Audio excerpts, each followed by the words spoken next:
아, 오늘 우리가 함께 나눌 말씀은 가정교회가 지향하는 것은 어떤 것이냐. 제가 오늘 찬양 중에 죄악에 썩은 오랜만에 찬양하시죠? 제가 학생 때 같아요. 학생 때 부흥회 때 이 찬양 많이 했던 것 같아요. 이 찬양하면 그때는 왜 이렇게 눈물이 나? 이거 부르면 막 눈물이 펑펑 나는 거예요. 정말 이렇게 하나님 은혜를 베푸셨구나. 오늘 이 찬양하는데 왜 눈물이 안 나는지 제가 이상하다. 원래 이 찬양 딱 하면 벌써 마음이 찡해야 되는데 마음이 안 찡하네. 그냥 아까도 말씀드렸듯이 첫눈 오면 첫눈 온다 하고 좋아야 되는데 마당 쓰려야지. 마음이 이렇게 이게 강팍해진 거예요. 둔감해진 거예요. 그렇습니다. 그래서 제 오랜만에 주님의 빚진 자 찬양 부르니까 그 생각이 들어요. 자, 우리 같이 한번 읽어보겠습니다. 가정교회는 시작. 신앙교회의 원형을 회복하기 위해 평신도가 지도자가 되어 가정집에서 6에서 10명이 매주 한 번 이상씩 모여 교회의 본질적 기능을 다하는 신앙 공동체를 의미한다. 우리가 이 가정교회를 목장이라고 우리 표현을 하는데, 무슨 목장이라고 할 때, 이름은 똑같지만 이 가정교회가 추구하는 것이 무엇인가? 다음 주에 이제 가정교회가 가장 중요하게 여기는 내축, 새기둥, 내기둥, 새축에 대해서 공부를 하겠지만, 중요한 건 이 가정교회가 추구하는 것이 무엇이냐? 이게 중요합니다. 목장이든 구역이든 셀이든 이름이 중요한 게 아니에요. 중요한 건 뭐냐면 우리가 뭘 추구할 것이냐. 이게 참 근데 쉽지가 않습니다. 왜 쉽지가 않을까요? 쉽지 않은 이유는 자 오늘 말씀을 보면 너희는 변화를 받아 분별하라 이렇게 말씀하죠. 그런데 우리가 변화를 받기 위해서는 선결 조건이 두 가지가 있어요. 첫째는 이 세대를 본받지 말고 시대의 트렌드라는 게 있죠. 세상이 흘러가는 물결이 있습니다. 이거 본받지 말라는 것이죠. 그러니까 야, 남들 다 이렇게 하는데 세상은 이렇게 하는데 우리는 이렇게 안 하냐? 이런 얘기 하지 말라는 것이죠. 왜냐? 기준이 다릅니다. 우리의 기준은 항상 예수 그리스도죠. 주님의 말씀입니다. 우리의 기준은 그것이기 때문에 세상 사람들, 그들은 부귀영화죠. 잘 먹고 잘 사는 게 삶의 목적입니다. 그러나 우리는 절대 그럴 수가 없다는 것이죠. 그래서 우리는 시대를 쫓아갈 수가 없어요. 시대를 쫓아가게 되면 어떻게 된다는 거예요? 이건 큰일 납니다. 두 번째로는 마음을 새롭게 함으로 마음을 새롭게 한다는 게 이게 쉽지가 않아요. 왜냐하면 우리는 이제까지 우리가 품고 살아왔던 자기 가치관이 있고 삶에 그런 신념이 있어요. 모든 사람들은 다 있습니다. 흔히 쉬운 말로 고집이라고도 이야기하죠. 아집이라고도 이야기하고. 한 번 아닌 건 아닌 거야. 그거에 붙들려 있는데 그걸 바꾼다는 게 마음을 새롭게 한다는 게 보통 어려운 게 아니라는 것이죠. 그래서 변화를 받기 위해서는 반드시 이 세상 쫓아가면 안 됩니다. 이 세대를 쫓아가면 안 돼요. 또 하나는 마음을 새롭게 하지 않고는 변화되기 어렵다는 것이죠. 제가 우리 항상 공동회 하면 좀 부족한 게 있어서 죄송한데 여러 번 확인을 해도 그렇게 미스프린트가 나요. 제가 작년에도 그 미스프린트가 나서 그냥 인쇄하기 전에 두 번을 확인했는데 또 틀렸어. 그래서 내가 다시 가서 해보니까 또 그렇게 돼요. 제가 왜 기분이 좋냐? 우리 재정부에서 지출, 수입 사실은 미리 줬어요. 그런데 제가 따로 그거를 파일을 주면 그냥 복사해서 붙이면 되는데 그거를 제가 손으로 이렇게 옮겨치다 보니까 좀 틀리더라고요. 그걸 미리 다 했어요. 뭔 얘기냐면 우리 이 가정사역 이야기하면서 평신도 사역 얘기를 많이 했잖아요. 이제 재정부가 제가 굳이 들여다보지 않아도 결산을 할 수 있고 예산을 세울 수 있는 그렇게 해서 제가 선택할 수 있게 준비를 해서 줬다는 게 중요한 겁니다. 그렇게 더 좋은 거는 이란, 이안, 삼안, 예, 최선, 차선, 삼선 이렇게 해가지고 하면 좋겠지만 뭐 그렇게 안 해도 준비를 해서 담임 목사가 결정을 할 수 있도록 그렇게 했다는 것 자체가 굉장히 큰 변화라는 거예요. 아까도 잠깐 말씀드렸지만 우리 위원회에서도 꼭 그랬으면 좋겠습니다. 그냥 하던 대로가 아니고 내년에는 어떻게 한번 해볼까 이렇게 계획도 세워보고 거기에 막 예산도 세워보고 그러면 훨씬 더 규모 있게 할 수 있는 것이죠. 오늘도 우리가 많이 좀 절약하자 100% 공감하죠. 그러면 어디에서 절약할 것인가 우리가 세심하게 들여다보지 않으면 여러분 똑같습니다. 똑같이 마이너스 되는 거예요. 무조건 다 줄여라. 이 얘기는 좀 어렵죠. 그거는 뭐 일하지 말라고 하는 거니까 안 되고 우리가 각자 맡은 사역들을 면밀하게 들여봐서 이런 부분은 조금 더 불필요한 것들은 줄여되겠다. 그렇게 규모 있게 해야 한다는 것이죠.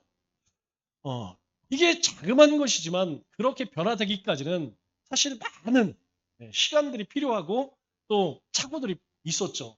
그러나 어쨌든 간에 8년 만에 변화됐다는 것은 굉장히 이건 좋은 신호입니다. 왜냐하면 사람은 누구나 여러분 어때요? 변화에 대한 두려움이 있습니까? 없습니까? 여러분 변화에 대한 두려움이 있어요. 왜 변화에 대한 두려움을 가지고 있느냐? 낯설고 어색하기 때문에 뭔가 바꾸려고 하면 굉장히 이상합니다. 우리가 사람마다 자기가 입는 옷의 스타일이 있어요. 여러분 저는 원색을 별로 안 좋아합니다. 뭐 노란색, 분홍색, 빨간색. 그런데 종종 시내에 나가보면 남자분인데 옷을 막 컬러풀하게 입어요. 빨간 바지에 노란 자켓에 여기 분홍색 모자도 이상한 모자 있죠. 이런 거 쓰신 분이 종종 있어요. 여러분들에게 그런 거 하면 입으라고 하면 입겠습니까? 못 입어요. 어색해요. 우리는 우리가 살아왔던 자기만의 스타일이 있기 때문에 이 변화를 갖는다는 게 너무나 어색하고 낯설어요. 그래서 잘 바뀌지 않으려고 합니다. 그러면 여러분 우리 생각은 어떨까요? 생각도 똑같습니다. 삶도 마찬가지예요. 우리가 이제까지 살아왔던 그것에서 뭔가 변화를 하려면 이 변화를 갖기 위해서 먼저 내 안에 내 마음이 바뀌어져야 돼. 그런데 이 바뀌어지기가 굉장히 어렵다는 것이죠. 그러면 왜 바뀌어야 되느냐? 우리가 왜 변화되느냐? 이게 중요하지 않겠어요? 그 변화되어져야 하는 목적이 분명해야만 우리의 마음이 그것을 받아들일 수 있다는 것이죠. 이 변화는 첫째로 성장의 통로라는 것입니다. 성장의 통로라는 얘기 뭐냐면 여러분 우리 이 연필 뭐 볼펜 파는 데 가보면 막 이쁜 볼펜, 이쁜 연필 굉장히 많아요. 그런데 여러분 이 연필을 그대로 갖고 있는 게 이쁩니까? 아니면 깎아서 쓰는 게 이쁩니까? 우리 볼 때에는 그냥 겉으로 보면 그냥 이 문방구에 샀을 때 그 연필을 보면 너무 이쁘죠. 깎다 보면 뭐 이거 삐뚤빼뚤도 하고 또 목낭연필 되고 볼 수가 별로 이쁘지가 않아요. 쓰기 시작하면 그때부터 중고가 되는 거예요. 차도 마찬가지입니다. 차도 처음 사면 너무 이쁘죠. 그래서 처음에 한 1년은 쓸고 닦고 얼마나 닦는지 몰라요. 그러다가 여기 한번 긁고 저기 한번 긁으면 그때부터는 에이그 뭐 눈이 오나 비나 오나 눈 오면 비 오면 그때 세차하자 이런 마음이 되죠. 이 연필을 안 깎으면 예뻐 보일 수는 있어요. 그러나 글을 쓸 수 있을까요? 없다는 것이죠. 변화도 똑같습니다. 우리가 변화되지 않으면 성장은 멈춰버려요. 우리가 새로운 것에 도전을 할 때에 이 성장의 문이 열려진다는 것입니다. 우리가 도전하지 않으면 우리가 바뀌어지지 않으면 여러분 늘 그 자리라는 거예요. 또 한 가지 두 번째로는 변화는 하나님을 신뢰하는 기회가 될 수 있습니다. 하나님을 더 깊이 신뢰하는 기회가 된다는 것이죠. 왜냐하면 하나님은 이 변화를 통해서 우리 가운데에 하나님의 축복을 부어주십니다. 자, 예를 들어서 나는 주일에 한 번만 예배 드려. 여러분 나는 주일 낮 예배만 드리는 것이 나는 성경적이라고 생각해 라고 했던 사람이 오후 예배도 드리고 수요 예배 드리고 새벽 예배도 드리고 그러면 어떨까요? 여러분 그러한 사람은 하나님을 더 깊이 만날 수 있는 거예요. 나는 그냥 예배만 드려. 그런데 기도 좀 해야겠어. 그렇게 사람이 변했어요. 나는 그걸로도 안 돼. 나는 전도도 해야겠어. 그렇게 변화되면 그 삶 속에 하나님의 살아계심을 더 깊이 경험할까 못할까요? 그럼 경험한다니까요. 그렇게 예배받던 사람이 기도도 하고 전도도 하고 헌신도 하고 여러분 그렇게 하나님이 기뻐하시는 일을 힘쓰게 되면 하나님이 내 삶 속에 살아 역사하시는 것을 내가 경험해. 그 경험하는 것이 하나님을 더 신뢰하는 기회가 된다는 거예요. 낮에도 잠깐 말씀드렸죠. 이 신앙은 하나님과 나의 스토리를 만드는 것이다. 여러분 하나님이 아무리 은혜 줘도 내가 이대로 줬사오니 안 움직이면 소용이 없습니다. 그렇죠? 내가 아무리 뭔가를 하고 싶어. 그래도 하나님이 나에게 은혜 안 주시면요. 여러분 어렵습니다. 하나님이 우리에게 은혜 주실 때 내가 거기에 반응해야만 내가 그것을 쫓아가야만 이야기가 만들어지는 거예요. 어떤 스토리가 만들어지는 거예요.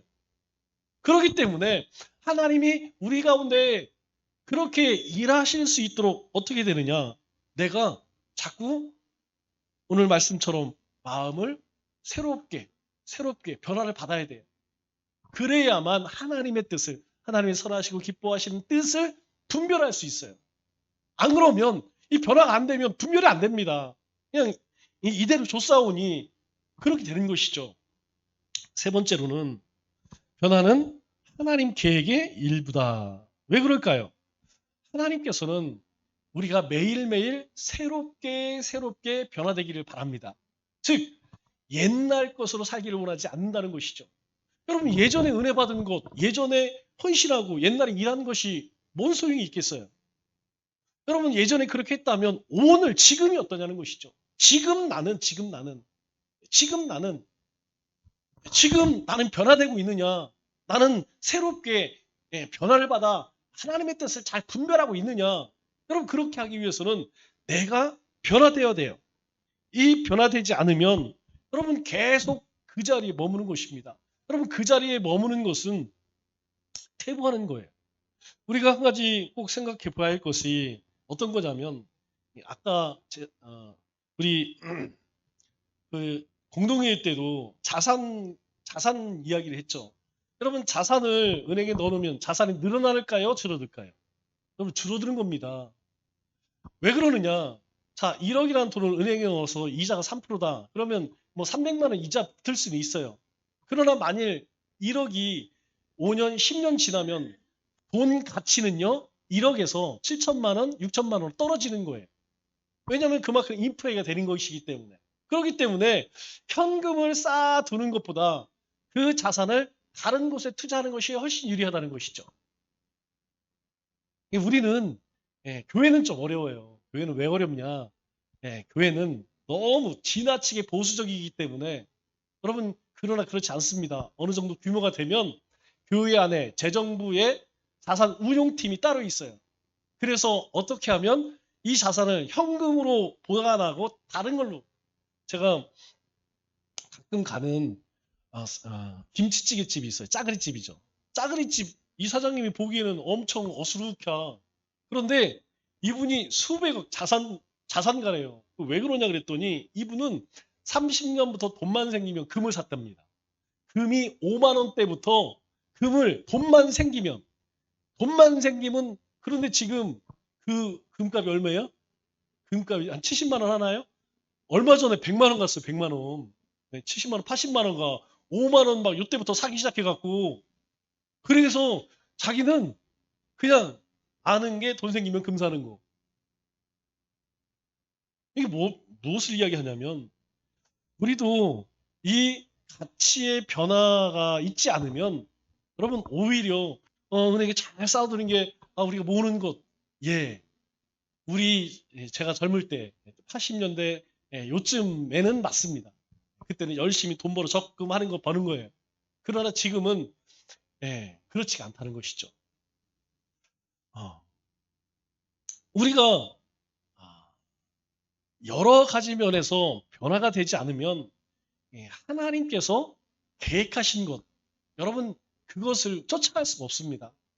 하나님은 우리의 삶이나 우리 교회나 가정이나 또 이 나라 또 온 세상 가운데에 하나님은 이런 꿈을 가지고 있는데 우리는 아직도 과거에 붙들려 살게 되면 여러분 어떻겠습니까? 이거 동상이몽이죠.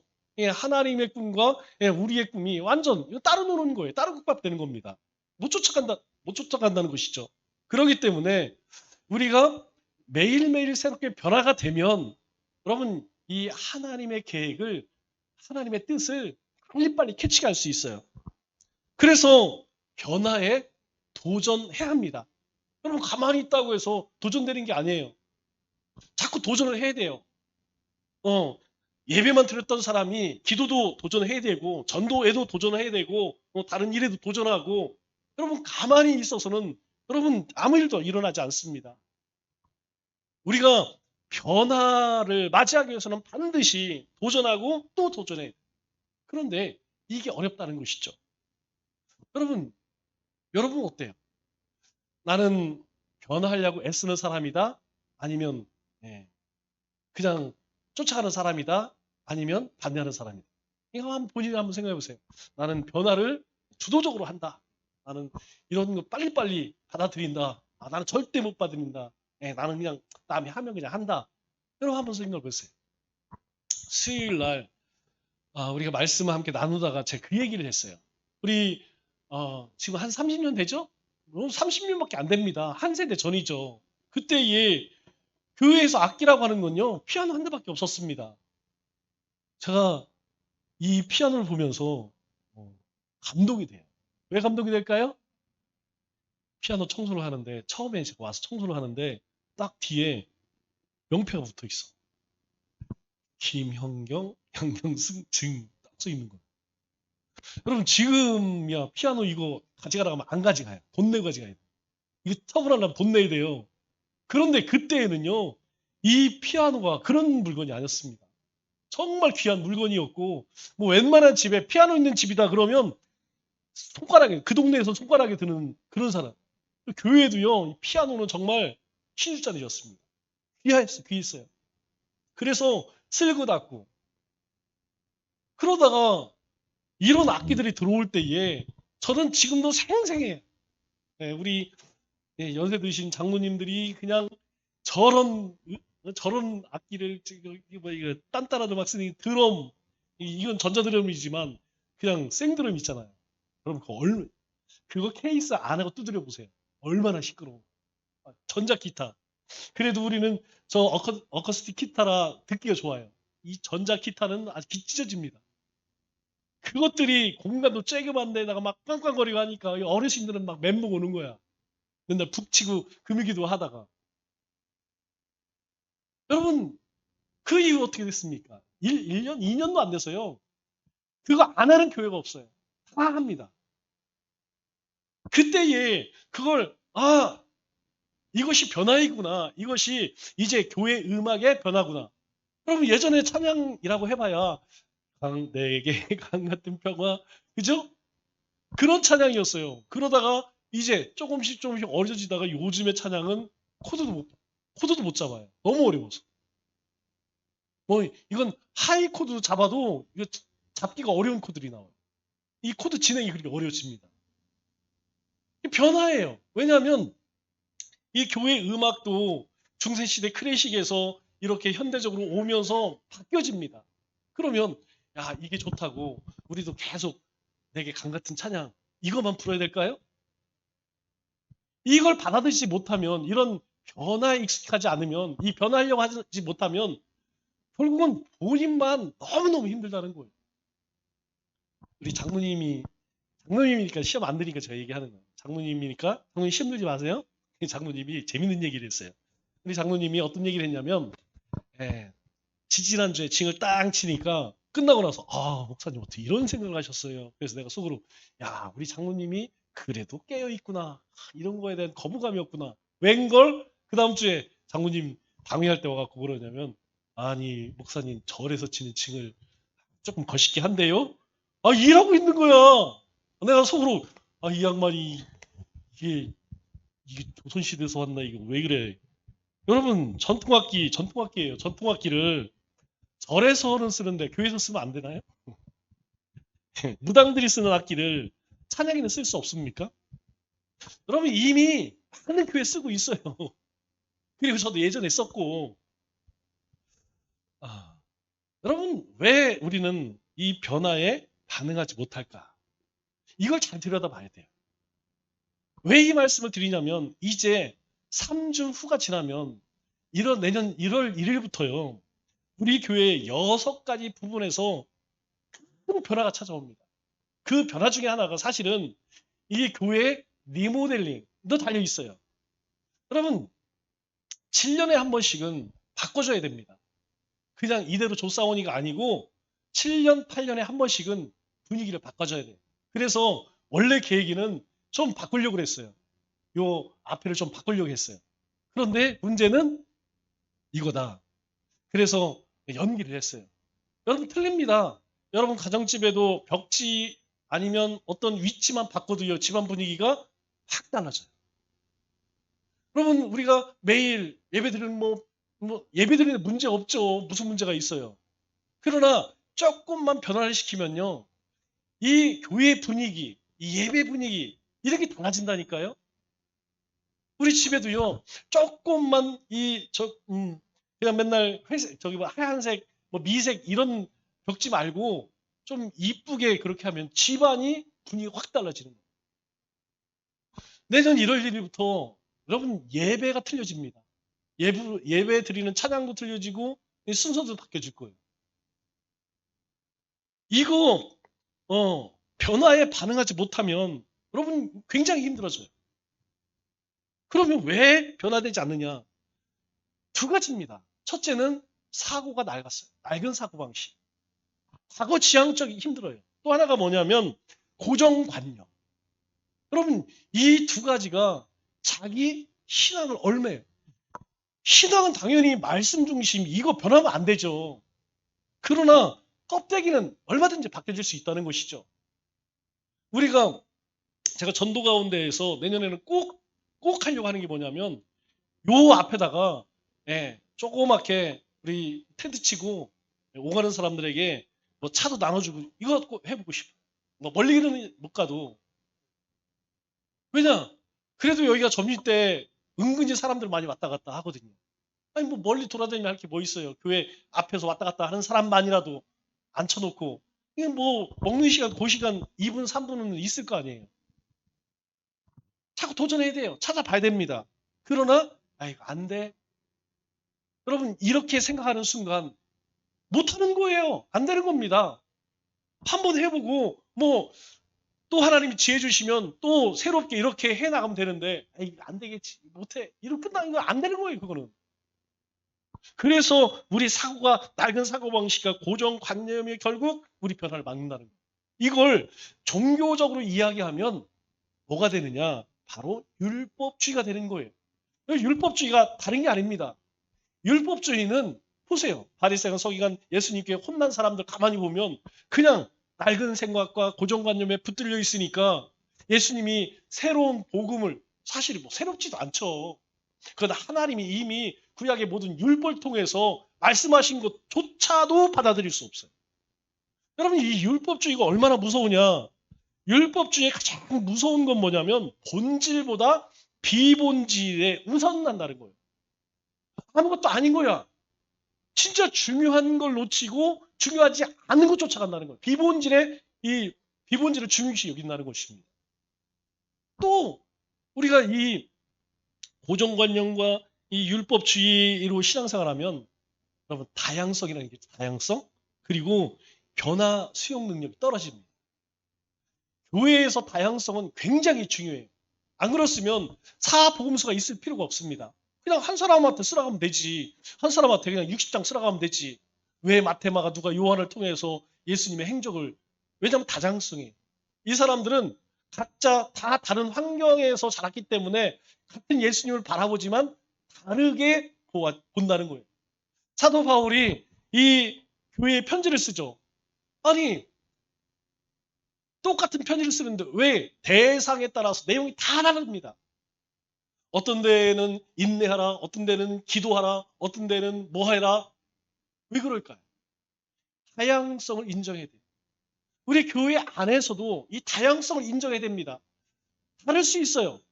다른 게 틀린 게 아니라고 그랬죠? 틀린 것과 다른 건 다릅니다.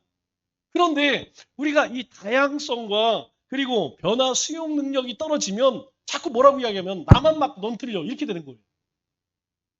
그거 아니라는 거예요. 그거 아니라는 거예요. 그거 아닙니다. 그렇게 하면 안 된다는 거예요. 또 우리가 이 고정관념과 율법주의에 매이면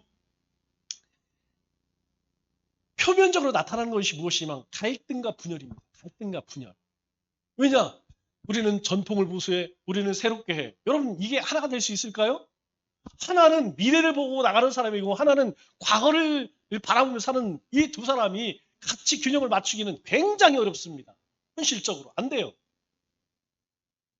그렇기 때문에 이 예수님에게 이 책망 받은 이유가 그런 이유죠. 가장 큰 이유는 사실 개인적으로 가장 큰 이유는 영적 성장이 안 됩니다.